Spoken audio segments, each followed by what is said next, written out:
It was always the three of us, Cooper, Henry, and me. I'm Jack. We've been friends since the 3rd grade, when Dylan Delaney blocked the aisle in the school cafeteria and did a volleyball serve to the bottom of Henry's lunch tray. I can still see it to this very day. Tater tots and chicken nuggets exploding upwards, then skittering down to the surrounding brown laminate tabletops like rain. Cooper walked right up to Dylan and clocked him. He got a 3-day suspension, but he said it was worth it. Coop said taking down Dylan was like stardust. That's what he always said, when something was so perfect that you couldn't even attempt to describe it. We grew up in a small city in Northern California, about 40 miles from the coast. Our summers were spent exploring an ever-widening circle. First our neighborhood, then the surrounding parks and wilderness areas. Heading out on summer mornings, we rode our bikes as far as we could and still made it back home before dark. When Cooper, the oldest of us by 4 months, got his license at 16, the circle expanded exponentially. Mostly, we were drawn to the coast. When the beaches closest to us became too familiar and overcrowded, we looked for out-of-the-way, undiscovered places. We found surprisingly many, but our favorite spot was just north of the Golden Gate Bridge. At the end of an undeveloped street was a gravel access road. 10 minutes down that road, we would park at the tip of an overgrown trail that led down to a small, inaccessible beach. The slope of the trail was gradual, and we were able to carry our kayaks down to the water. The beach stretched out along the coast for about 500 yards. Both sides ended in sheer cliffs that jutted out into the ocean. We came to refer to it as the Cove. We'd go there every other weekend or so, whenever Coop could borrow his mom's car, to fish or kayak or camp. We even moved some large rocks into a circle to use as a campfire. But as often as we went there, we never saw signs of any other people. No cigarette butts, empty beer bottles, not even the obligatory single tennis shoe. Whenever we camped overnight in the Cove, I always brought my dog, a 9-year-old golden named Bella, after Bela Lugosi. Dracula was my favorite movie as a kid. The Cove was like Disneyland for Bella, a treasure trove of odd pieces of driftwood or the occasional dead fish, begging for serious and repeated examination. And she loved to swim. I never let her get too far out, though, worried that she might get caught up in a strong current. Once, Bella nearly drowned in that current.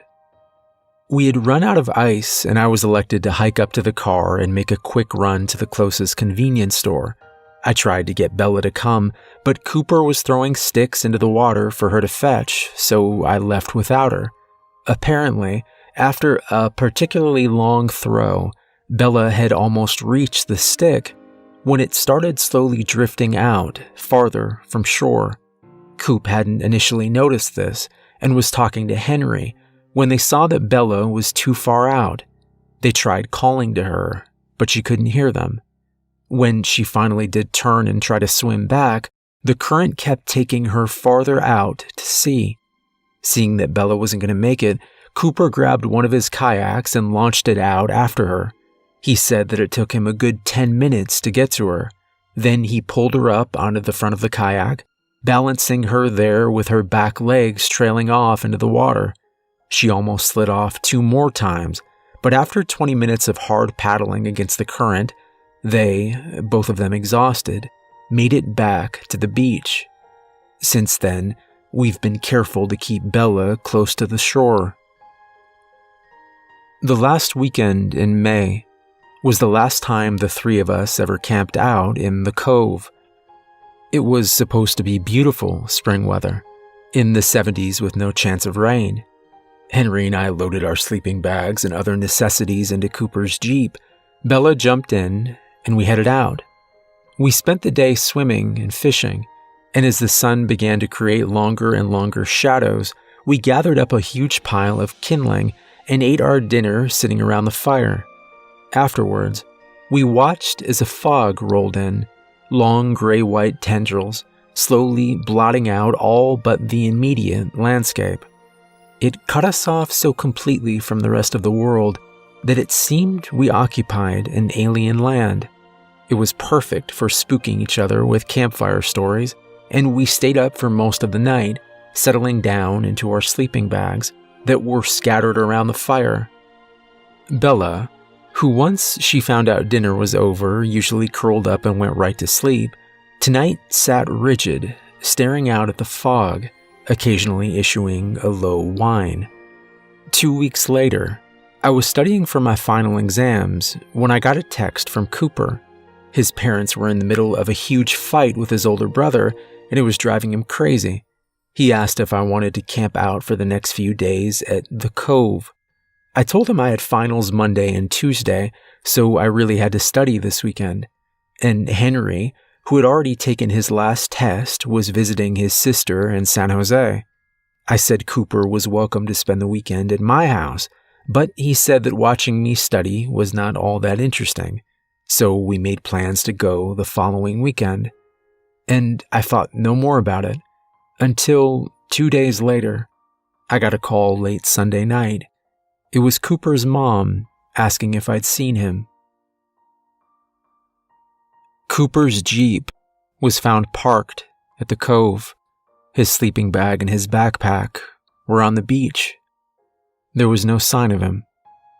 3 days later, they found his kayak washed up along the rocky shoreline near Stinson Beach, several miles north of the Cove. His disappearance was ruled an accidental drowning. Several weeks passed. Cooper's family, always trying to hold out hope, came to accept that he wasn't coming home, and they held a small service for him. Life went on. Henry and I were accepted into different colleges. We tried to retain a semblance of our normal friendship, but Cooper's loss weighed heavily on the both of us, and little by little we drifted apart. And before I knew it, a year had gone by. As the day arrived that would mark the last day of Cooper's life, his family had a remembrance gathering at their home. A lot of people came. Folks brought food, and small groups drifted in and out all day long. I sat with Henry out on the back steps. We listened to the conversations and stories told, mostly funny, about the crazy stuff Coop had gotten away with. I even found myself laughing at some of them. But underneath, I still felt guilty for not going with him that night. And as I looked around, I saw through the smiles that same feeling of guilt in the eyes of those who loved him. Maybe it's always like that when someone dies suddenly. Everyone says to themselves, if only I had been there, if only I had listened more carefully, if only I had known that the thread between here and gone was so very thin. If only. Henry and I made the rounds, saying goodbye to everyone, and as we slowly made our way outside to the cars, I stopped suddenly. Turning to Henry, I said, "Hey, let's grab our gear and head out to the Cove tonight." Henry paused for a moment and then smiled. "Okay, Jack," he said. "Let's go."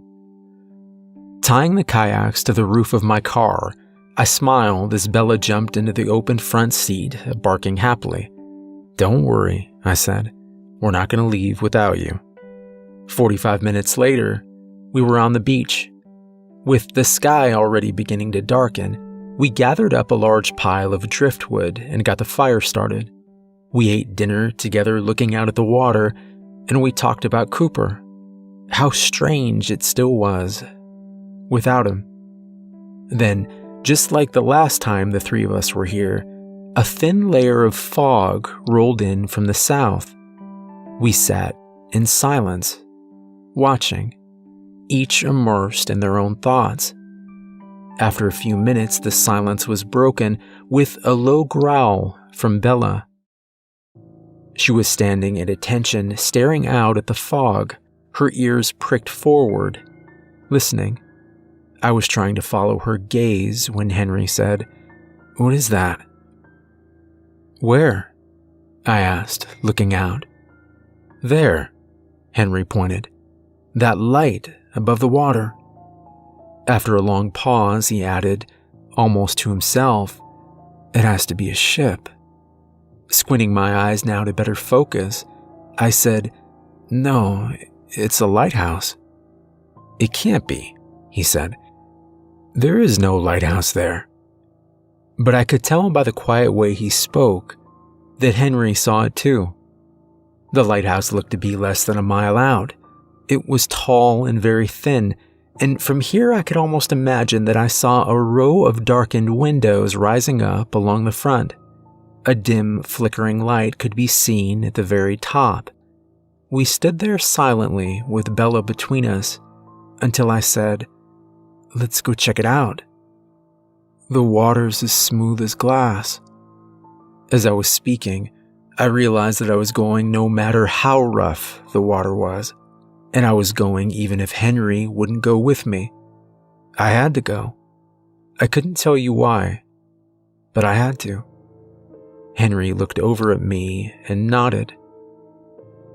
Pushing our kayaks into the water, we paddled slowly side by side, and I realized that the only sound I could hear was the soft whining of Bella as we left her behind, disappointed that she had been given strict orders to stay on the beach.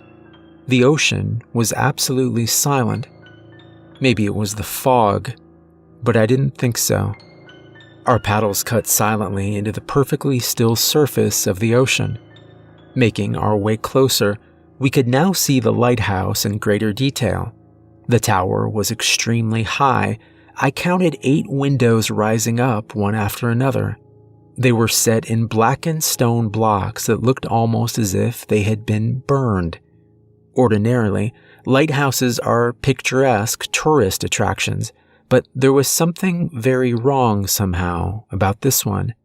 The tower, whose edges should always be perfectly straight, grew slightly thinner in some places and bulged out almost imperceptibly in others. The light at the top was not like anything I had ever seen.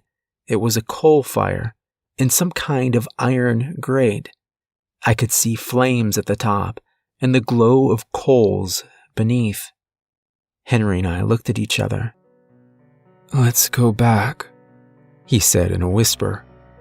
I was just about to agree when we heard someone yell, "Help me!" in a hoarse, desperate plea. The voice was raw and broken, as though he had been screaming for a long, long time. I paddled quickly over and used a rope to tie off at the base of the lighthouse. Henry was right behind me. Iron rungs rose up from the water to a height of about 30 feet. Climbing to the top, we clambered onto a small stone landing surrounding the tower.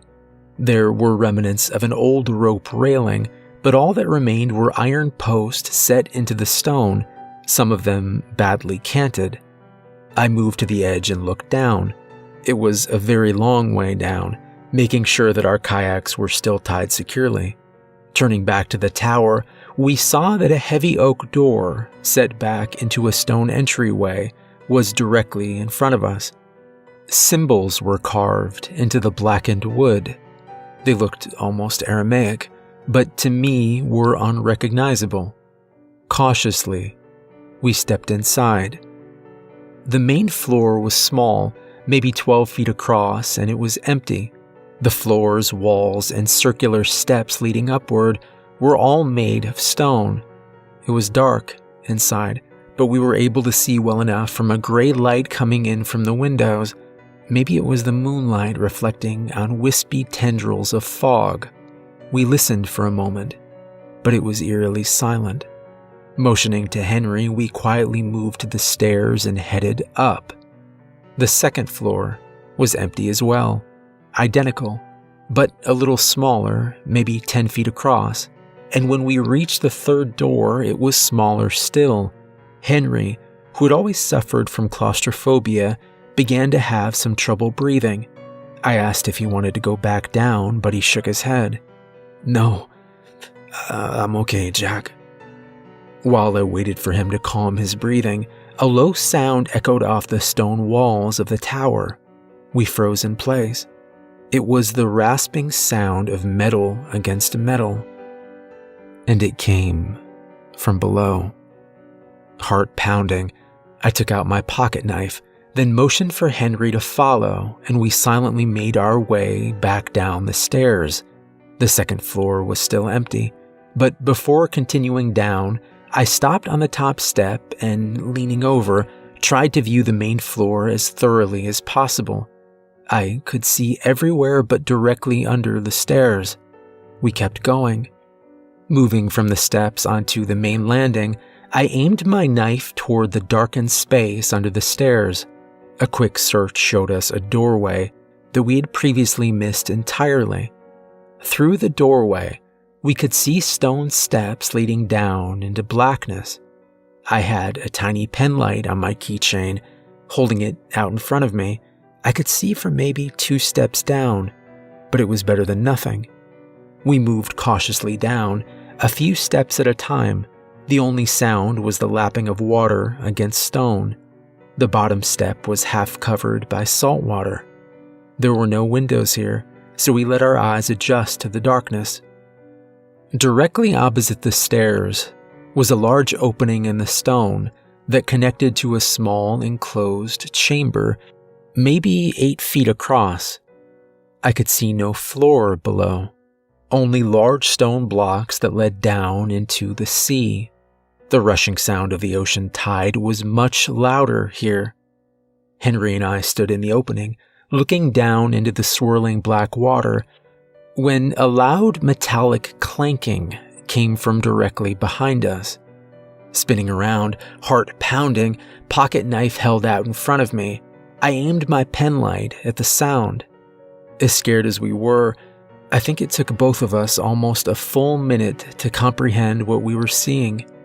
At first, it looked like something large and thrashing under the main stairway, and I wondered if we could get past it and back up the stairs. But we soon saw that it wasn't moving toward us, and then we saw that it couldn't. It was attached by large chains to the wall. It wasn't until we heard the whispered, "Please," that we realized it was a man. Henry and I looked at each other, then moved cautiously towards him. Startled, the man backed up until his head hit the wall. Directly in front of him now, I could see that he was covered in grime and dried blood. His shirt was in tatters, and there was a huge gash on his forehead. One of his arms was clearly broken, bent back at the elbow. Once he saw that we weren't there to hurt him, I could see him physically relax. He leaned back, closed his eyes, and whispered something in his rasping voice that nearly stopped my heart. "Like stardust." Henry and I froze. "Cooper?" Henry whispered. He didn't answer, and when Cooper did open his eyes to look at us, they held no recognition. At first, I wasn't able to speak, unable to breathe. This was immediately followed by a wave of relief. He was alive. "It's all right, Coop," I said, looking directly into his eyes. "We're gonna get you out of here." Checking to see that he really was bound, we found that his wrists and ankles were chained to a large iron peg set into the stone wall. "Christ," Henry said, looking at me. "Who the hell put him here? And how do we get him out?" Cooper's head snapped forward then, but he wasn't looking at us. He was looking past us, to the open chamber that led down to the sea. I noticed that the water was rising. It was now over a foot deep. The tide was coming in. Moving quickly now, Henry and I tried to pull the rusty iron ring holding the chains from the wall. It wouldn't budge. Using my pocket knife, I began to loosen the mortar around the ring, but after 10 minutes of this, I'd only managed to dig out about an inch, and by now the water was up to my knees. "This is taking too long," I said to Henry. "Go back up to the landing and see if you can find a loose piece of the steel railing post. We can use it as a lever." Henry waded over to the steps and ran up. I kept on digging. All of a sudden, there was a loud inrush of water, and Cooper whispered, "It's coming." I stopped digging then, grabbed the chains and pulled, and I thought I felt a tiny movement. "Help me, Coop. Help me pull." But Cooper wasn't moving. He was staring over my shoulder, his eyes wild with panic. I heard the loud wet slap of something alive connecting with stone. Twice more the sound came, and I realized with an overwhelming dread that something was coming up from the sea. As I turned, I saw a figure slowly rising, step by step, until it consumed all the space in the doorway. It seemed hunched over slightly, as though it was almost too large to get through. In the darkness, I could see that it was maybe 7 feet tall, muscular with arms that were much too long. Tendrils of seaweed dripped off its elongated fingers. But all of these things I could see only peripherally, because from the moment I saw it, it held me with its eyes. I was physically unable to look away. In them, I saw the inky blackness of an intelligent predator. It made the whites of its eyes seem so bright, like they were almost glowing. And though I couldn't see its mouth, when I saw the edges of its eyes turn up, I knew it was grinning. It came towards us then, and I was held by its eyes like a moth to a flame. I couldn't move. The water was up to my waist now, but I could not move. It halved the distance between us, the water sluicing back and forth in the confined space, but it wasn't in a hurry. There was no need to hurry. It raised one of its hands towards me, and I knew then that when I felt its long seaweed-encrusted fingers touch my face, I would go insane. A flash of movement flew past the right side of my face. It struck the creature high in the chest. Its shriek of pain and surprise reverberated against the stone walls. It fell back, and I looked towards the stairs to see Henry yell, "Come on!" I looked back at Cooper. The water was now almost up to my shoulders. I floated onto my back and set both my feet against the wall on either side of the iron ring, and I pulled. I pulled with everything I had. There was a snap and a large splash as I fell back under the water. Coming up fast, I grabbed Coop and flung us both towards the stairs. Henry was yelling, "Don't look back." I had no intention of looking back. Henry met me on the steps, and we half-dragged Cooper up to the top. As we moved, a low hum began throughout the lighthouse, and the solidity of the stone walls began to fade, then rematerialize, then fade again. Once, my hand went right through the iron railing, and I wondered what would happen if my hand was sharing the same space when it again solidified. It seemed at times that I could almost see right through the circular walls to the ocean beyond. We moved across the main rail and burst outside through the doorway. Cooper was unconscious now, and Henry, shouting over the loud hum, yelled, "How do we get him down the ladder?" I saw with impending horror that the landing was fading, and I could see through to the floor below. "We hold on to him and jump," I shouted. And that's exactly what we did. We jumped off the landing, and as we fell the 30 feet into the water, I had time to imagine Cooper's chain catching in the stone as it reformed back into solidity.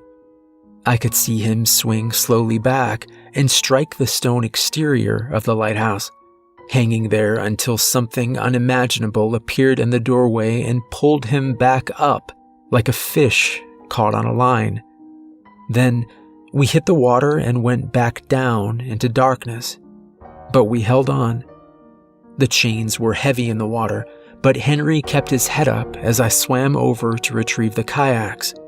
Henry got in first, then holding the kayaks together, we heaved Cooper onto the front.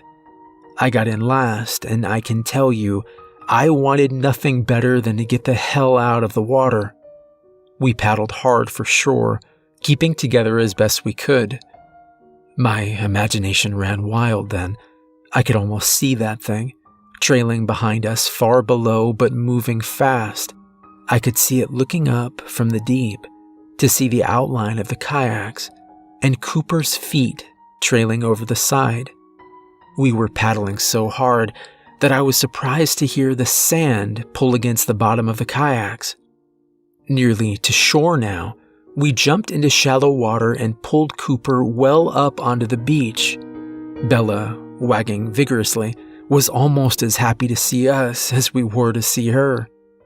Then we sat there, in the sand, the three of us, staring back at the lighthouse, exhausted, but together. The tower was fading, but still visible, and I thought that I could see something at the peak, raging back and forth across the light. I think it stopped then, and looked directly at me. Then it screamed. It was the scream of a thing that wasn't used to the abomination of air in its lungs. The lighthouse, and whatever remained within, flickered out like a snuffed candle. It left only the faintest echo in the fog of a scream from a nightmare. We got Cooper to the emergency room, Bella in the backseat watching over him. As soon as they got Coop on a gurney and wheeled him in, I called his parents. While we waited for their arrival, Henry and I came up with our story. We told his parents and the police that we found Cooper laying on the unused gravel road leading up to the cove. Whatever crazed lunatic took him must have brought him back there, pushed him out of the car, and left him to die. They bought it. After all, it's California. Cooper regained most of his memory, his family, his friends, his life, but could never catch hold of what happened while he was missing. He said the harder he tried to remember, the more it moved out of his grasp. I think maybe there are some things that we are not supposed to remember. Sometimes, though, he has bad dreams, says he wakes up screaming, but as time passes, it happens less and less. He was accepted into the University of Colorado State, just about in the dead center of the country, about as far away from the ocean as you can get. We still keep in contact and see each other whenever we can, but he doesn't go anywhere near the coast. Not anymore.